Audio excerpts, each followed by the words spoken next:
રાજકોટ ગ્રામ્ય પોલીસ દ્વારા દારૂબંધીના કડક અમલ માટે હાથ ધરાયેલી ઝુંબેશમાં લોકલ ક્રાઇમ બ્રાન્ચ પોલીસને મોટી સફળતા મળી છે।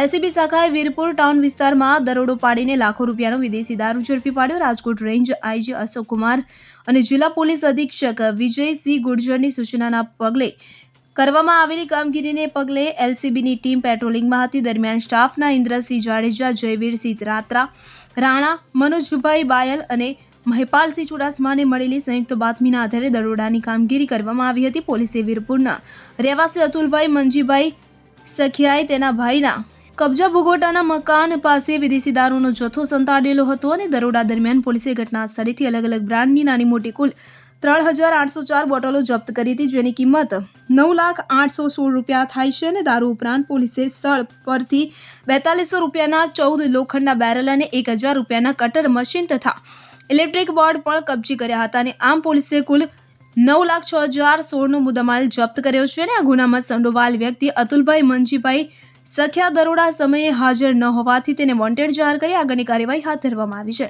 આ કામગીરીમાં એલસીબીના PI V Odedara, PSI RV Bhimani, HC Gohil, ASI Indrasinh Jadeja, Jayvirsinh Rana, Anilbhai Balkodiya અને head constable Manojbhai Bayal, Bhagirathsinh Jadeja, Nileshbhai Dangar, police constable Mahipalsinh Chudasama, Atulbhai Shaikh અને અન્ય પોલીસ જવાનોએ મહત્વની ભૂમિકા ભજવી હતી। સુરેશ ભાલિયા સાથે CN24 ન્યૂઝ જેતપુર। હવે જુઓ દેશ દુનિયાની તમામ ખબરો તમારી આંગળીના ટેરવે। ઉઠાવો મોબાઈલ અને ગૂગલ પ્લે સ્ટોર પરથી ડાઉનલોડ કરો અમારી CN24 ન્યૂઝ મોબાઈલ એપ।